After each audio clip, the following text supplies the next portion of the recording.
Hello and welcome to the next Let's Play adventure. Today we're playing through one of my favorite Flash games ever, Clarence's Big Chance. Why do I like this game? Well, it's in an 8-bit style, reminiscent of the old days of the NES and Mega Drive, or Genesis, or actually that was the Master System, that was 8-bit, wasn't it? But not only that, it has excellent music, which you can't hear because I'm talking over right now.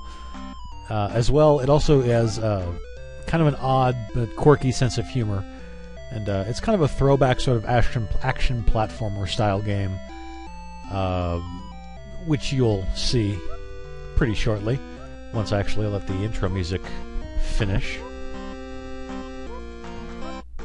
Yeah. Okay, so, oh, I should probably delete one of these, huh? So, I'm going to start a new game for you. Obviously, as you can see, I have 2 games, one of which I've actually completed, one of which I have not.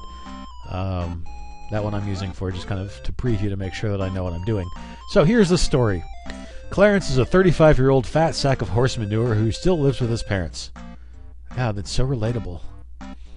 He's led a lovelorn life, longing lustfully for the lady of his dreams since as long as he can recall. But the girlies never showed him any interest for some unfathomable reason. Maybe it's because he collected and later consumed slugs. Maybe it's because he didn't believe in bathing. Maybe it's just because he's grotesquely obese. Whatever the reason, they pulled faces of disgust when he was in their vicinity. These girlies, it had made Clarence a sad, fat, sad man. But, halt the presses! This drought of desire flowing in his direction was quenched last night, when he managed to chat up some impressionable young lass on one of them interweb net sites. You know the type. He used blatant, filthy lies to woo the poor girl, of course. But in the end, it won him a real-life date. Wowzers! His first ever! Score! God, that's a creepy face right there. He awakens this fine date day rip-roaring for some action, yet determined to be a dashingly romantic swoon lord to rival the best of them. I'm going to use that word from now on. I'm going to be called myself a swoon lord. It's your job to lead him through this daily routine. His daily routine. While preparing for this date. Get up, get dressed, clean your teeth, go to work, and so on. He may have love on his schedule today, but he can't afford to mess up the rest of his miserable life in the process now, can he? So, this is the basic game screen. And that's Clarence, which you control, moving left and right. You hit up to read messages like this, as this fancy little tutorial message tells you. Also, you press the space button to jump, and for a fat man, he can jump really high.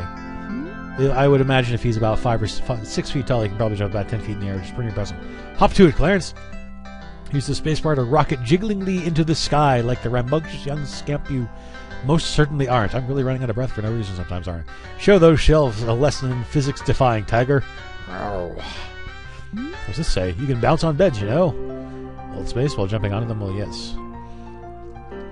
It's a kind of extremely ugly eagle, which is a virgin. And fat. So very fat. So, alright, we're going here, and here's another message. If, for whatever reason, you want to mute or unmute the music that the developer put hours upon hours of blood, sweat, and passionate, sappy tears into composing, you can use the M key. There's no reason I'll be doing that, because the music is awesome, as I said before. You're a very fat man, Clarence. Jumping on a living creature will crush it to oblivion with your girth. You shouldn't let the lamps wander around like this. Why not end their enigmatic animation?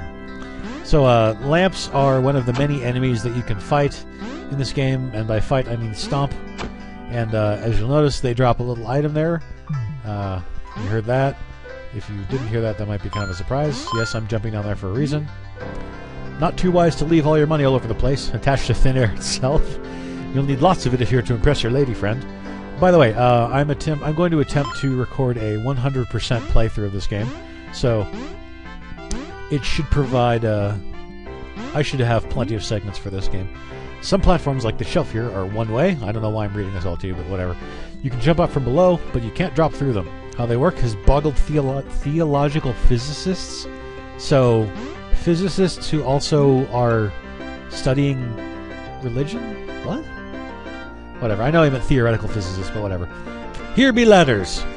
Grab them by pressing up, and use up or down to ascend or descend respectively. Press space to jump off. Simple enough. Money! Cuddles. Looks like Cuddles, your cat, is free of its regular confinement. Why not put this fluffy bugger out of its misery of misery of coexistence with you, you heartless monster. Go on, just hop on its skull. It'll crack like an egg. I'm pretty sure that whoever made this game, or at least whoever decided to write the text, is British or something like that. You think nothing of leaving your ginormous golden keys all over the place, do you, Clarence? Love? Like that. If you pick this one up and place it into your pocket, you can use it to unlock a door somewhere. Golly. Now, if you noticed, when we were at the very beginning, which I'm going to go back to right now,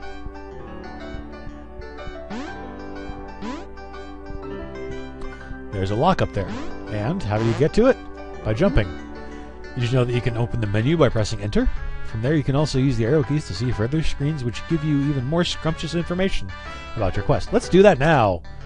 So, this is the pause screen, the menu screen. This tells you, the first page will tell you items that you've collected and also tasks that you need to complete. So for this one, we have to, currently we are prancing around in my underpants, smell like the pigs,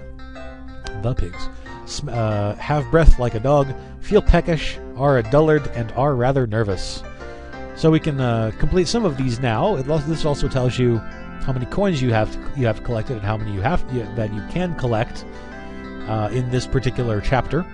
It also has tips, which will be explained later. Playtime and office drone is your job, which you can't affect now. Tasks, work tasks come up later. Chat device comes up later. Personality tips will be shown later. And this is a map, which I don't really use ever for any reason. So, you collect a key and then you just automatically open the lock when you run into it. This is a telly, another indication that this might be a British person who did this.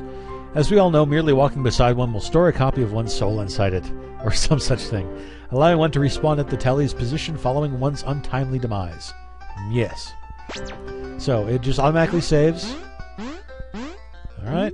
Astonishingly, you can compress your enormous bulk into a remarkably small state and shuffle along on your fat arse like a madman. Fat arse. Fat arse. Press down to duck and use left to right to waddle through tight spaces. Will do. And yes, he always makes that noise when he's ducking and crawling. And I assure you, it doesn't get any less annoying. Why do you insist on letting these insufferable wild birds, Clarence Heap High? Why? I don't even need to be funny for this. This is just funny on its own. Looks like a dog Buggles is running rampant around your room like a mad thing. Why not hand it an impromptu euthanization by crushing its empty head beneath your clumsy boots, you cruel, cruel oaf?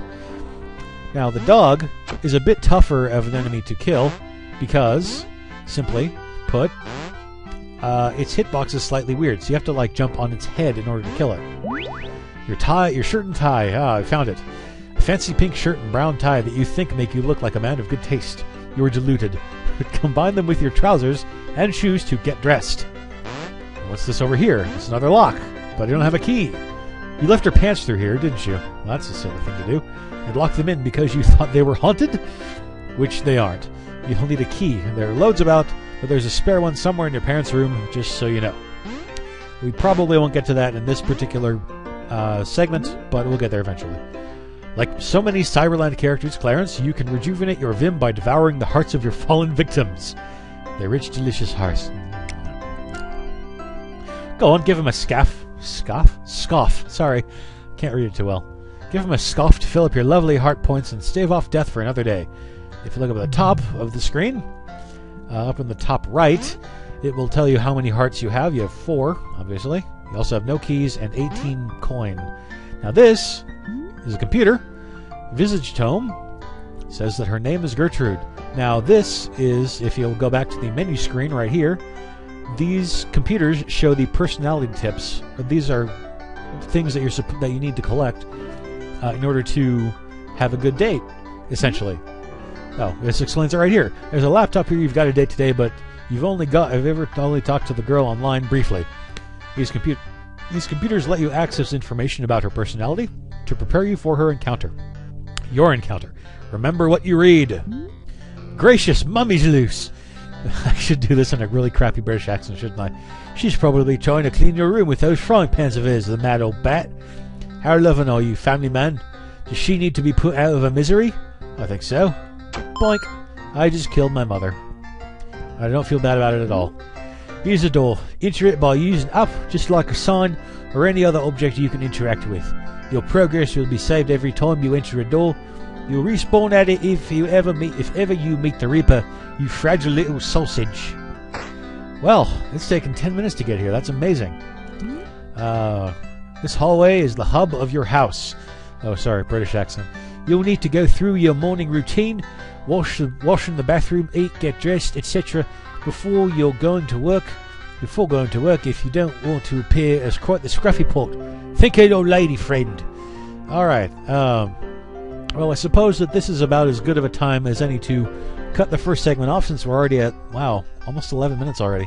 Okay, so, thanks for joining me for the bedroom section of Clarence's Big Adventure, and I will be back shortly with the next couple of sections. Probably tomorrow. We'll see. I really don't know.